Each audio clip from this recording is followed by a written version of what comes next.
देखिए ये शरद पूर्णिमा का चांद है और जस्ट 1 महीने बाद कार्तिक पूर्णिमा का चांद हम देखेंगे और उस दिन हम कार्तिक मंथ का समापन करते हैं तुलसी पूजन के द्वारा।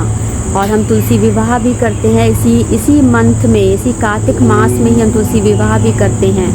कार्तिक मास में यूजुअली हम जो है दिया प्रज्वलित करते हैं, भगवान तुलसी माँ को जो है जल अर्पण करते हैं। तो आप लोग भी कार्तिक मास में भगवान को जल अर्पण करिए, तुलसी महारानी को सुबह शाम दिया प्रज्वलित करिए। तुलसी जी के पास बैठकर आप हरे कृष्ण हरे रामा की चैंटिंग भी कर सकते हैं, क्योंकि भगवान श्री कृष्ण को तुलसी जी अति प्रिय थी।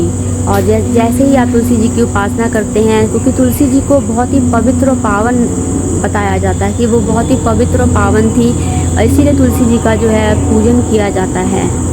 तो आप लोग जो है इस कार्तिक मास में चैंटिंग जप और बढ़ा दीजिए, जितना अच्छा होगा। प्रातःकाल जल्दी उठ के आप सारे कार्य कर लीजिए, पूजा पाठ कर लीजिए, तो बहुत ही उत्तम होगा।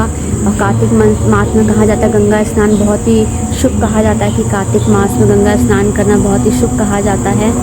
तो गंगा स्नान करिए, तुलसी जी को दिया प्रज्वलित करिए, कार्तिक मास में जो है दान पुण्य करिए। ये सभी बातें जो है आप कर सकते हैं। तो आज कार्तिक पूर्णिमा, आज शरद पूर्णिमा है और जस्ट जो है 1 महीने बाद जो है हमें कार्तिक पूर्णिमा का चांद, जिस दिन हम गुरु नानक जयंती भी मनाते हैं और जो है तुलसी कार्तिक मास का समापन भी करते हैं तुलसी पूजन के द्वारा। तो आप लोग जो है, मैंने तो प्लान किया है कि मैं प्रातः जल्दी उठूँगी, उठ के मुझे थोड़े से घर के काम करने रहते हैं, लेकिन मैं पूरी तरह प्रयास करूँगी कि मैं प्रातःकाल जल्दी उठूँ, जल्दी उठ के कार्तिक मास में स्नान करके मैं तुलसी माँ का पूजन करूँ, सुबह शाम दिया प्रज्वलित करूँ और हरे कृष्ण हरे रामा की चैंटिंग करूँ। और कार्तिक मास में हमें दान पुण्य करना।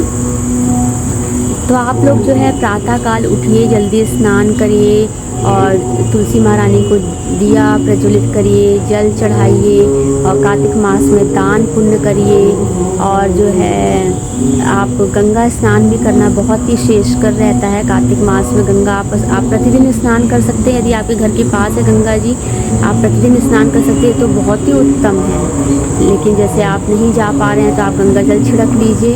कार्तिक मास जो है बहुत ही पावन और पवित्र कहा जाता है, क्योंकि तुलसी महारानी जी बहुत ही पावन और पवित्र थी और भगवान श्री कृष्ण को, भगवान विष्णु को अति प्रिय थी तुलसी जी। और इसीलिए इस मंथ की बड़ी उपयोगिता है। इस मंथ में जो भी कार्य किए जाते हैं बड़े ही शुभ होते हैं। इस मंथ को बहुत ही पवित्र कहा जाता है।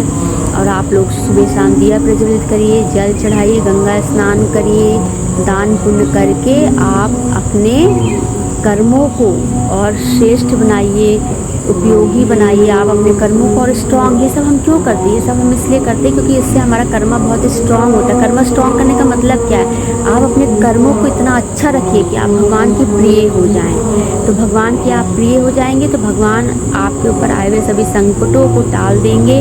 और संकट आता है क्योंकि आपने इस तरह के कुछ कर्म किए जिसके कारण संकट आता है, लेकिन भगवान जो है इन संकटों में आपको इतना मजबूत बना देंगे, आपके पास इतनी मदद भेज देंगे कि वो संकट आपके आसानी से टल जाएंगे। चलिए एक बार फिर से आपको कार्तिक मास की हार्दिक शुभकामनाएं। और कार्तिक मास शुभारंभ हो रहा है।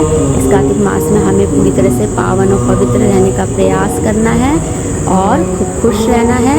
आप सब लोग भी खूब खुश रहिए, स्वस्थ रहिए। इसी मंगल कामना के साथ मैं अपनी बात को यहीं समाप्त करती हूँ। Thank you everyone. नमस्ते एवरीवन।